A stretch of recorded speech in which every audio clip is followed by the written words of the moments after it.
మిత్రులందరికీ నమస్కారం. అందరూ చాలా చక్కగా మాట్లాడారు. రాజు గారు, ప్రియదర్శన్ గారు అందరూ కూడా. అంటే అందరూ మనసు లోతుల్లోంచి మాట్లాడినట్టుగా అనిపించింది. ఎవరు కూడా ముందు అనుకోని కాదు, అప్పటికప్పుడు వాళ్ళ మనసులో ఏమనిపించిందో అది చాలా చక్కగా చెప్పారు. అంటే గట్టిగా మాట్లాడితే గాలిలో మనకు కనబడని సూక్ష్మక్రిములు కూడా గాయమవుతాయేమో అని చెప్పేసి అంత నెమ్మదిగా, అంత సున్నితంగా మాట్లాడతారు రాజుగారు. ఒక వ్యక్తిగా ఆయన హృదయం వెన్న, కానీ దర్శకుడిగా ఆయన హృదయం వజ్రం. ఒక దృఢ సంకల్పం, ఉక్కు సంకల్పంతో సినిమాలు చేస్తారు. నేను ఎప్పుడు నమ్మేది ఏంటంటే, నిజాయితీ అనేది పైనుండి కిందికి ప్రవహిస్తుంది జలపాతంలాగా. నిజాయితీ ఆయన 100 పాళ్ళు నిలువెత్తు నిజాయితీ ఆయన రాజుగారు. ఆ నిజాయితీ, ఆ నిజం అంతా కూడా కళాకారుల్లోనూ, నటీనటుల్లోనూ, సాంకేతిక నిపుణుల్లోనూ కూడా ప్రవహించి అందరూ నిజాయితీగా పనిచేశారు ఈ సినిమాకి. నేను సినిమా చూసిన తర్వాత పాటలు రాయడం కోసం వచ్చినప్పుడు 2.5 గంటలు సినిమా చూసిన తర్వాత ఏం పాటలు రాయాలి, ఎలా రాయాలని ఆలోచించకుండా ఈ సినిమాని ఎవరికి చెప్పాలి, ఏ పెద్ద సంస్థలకు చెప్పాలి, ఈ సినిమా బయటికి ఎలా తీసుకెళ్ళాలి, ఎలా ప్రజలకు చేరువ చేసే ఆ క్రమంలో నేను ఎలా సహాయపడాలని అదే ఆలోచిస్తున్నాను చాలాసేపు. దీన్ని ఎలా బయటికి రాబట్టాలి బయటికి అని చెప్పేసి చాలాసేపు ఆలోచించి తర్వాత కొన్ని రోజులకు మళ్ళీ పాటలు రాశాను.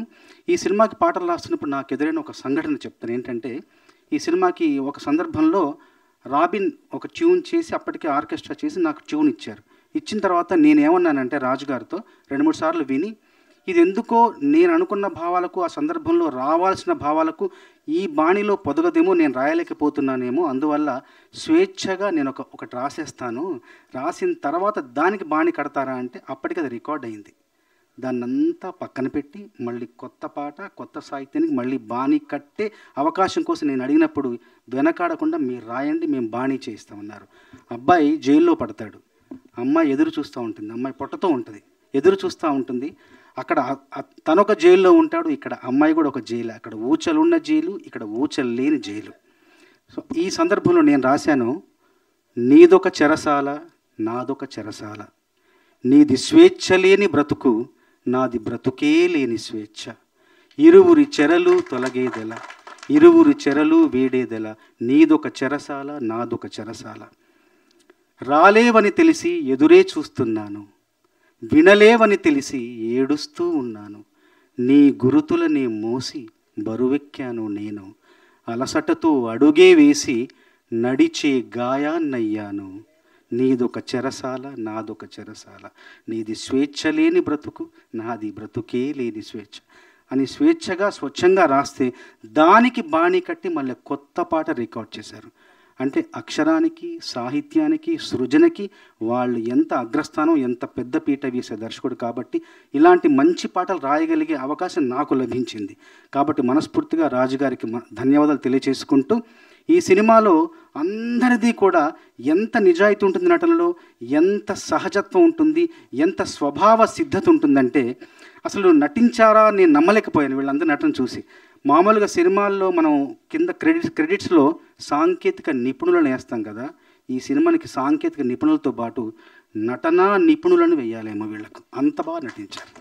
అసలు తేజ, తన్మయి అసలు ఏంటి వాళ్ళు, అసలు నిజమైన జీవితంలో నుంచి మనం చూస్తున్నామా, దొంగచాటికి వాళ్ళని ఇలా చూస్తున్నామా, వాళ్ళ జీవితం ఒక పక్కన నడుస్తూ ఉంటే మనం పక్క నుంచి గమనిస్తున్నామన్న అంత సహజంగా, అంత తర్వాత తన వాచకం ఎంత బాగుందంటే ఎంత చక్కగా మాట్లాడుతున్నారు. అసలు లాయర్ అంటే లాయర్లానే మాట్లాడారు. తర్వాత చూస్తే ఆయన తర్వాత అందరినీ క్యాస్టింగ్ చేసే డైరెక్టర్ అంట, అది నేను ఆశ్చర్యపోయాను. పవన్ బాబు, నువ్వు నా పాటను పొగడేవని నేను పొగడట్లేదు బాబు, నేను నిజంగానే పొగడుతున్నా. అసలు జైల్లో ఒక మనిషి ఎలా ఉంటాడు, అతని మానసిక స్థితి ఎలా ఉంటుంది, అతని ప్రవర్తన ఎలా ఉంటుంది, ఎంత గందరగోళానికి, ఎంత అయోమయానికి గురయ్యి ఎలా వాళ్ళు ప్రవర్తిస్తారన్న దానికి అలా సాక్షాత్కారం. అసలు ఆయన చూస్తుంటే ఎంత బాగా నటించారో.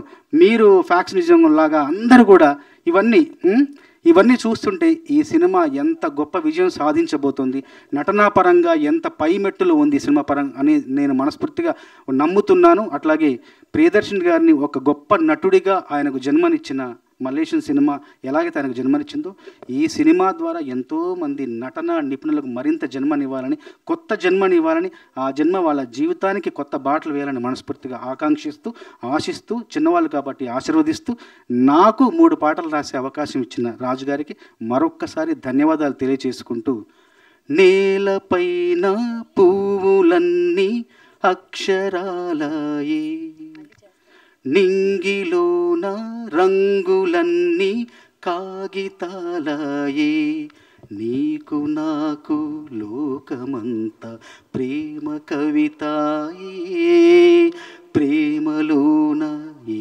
క్షణాలి శాశ్వతాలయే, ఇంకేమీ వద్దంట ఇంకేమీ వద్దంట నువ్వుంటే చాలంట అంతే, బంగారం అక్కర్లేని సింగారం ఏడుందంటే అచ్చంగా చూపిస్తానే నిన్నే, ఐశ్వర్యం అక్కర్లేని ఆనందం ఏడుందంటే స్వచ్ఛంగా చూపిస్తానే నన్నే.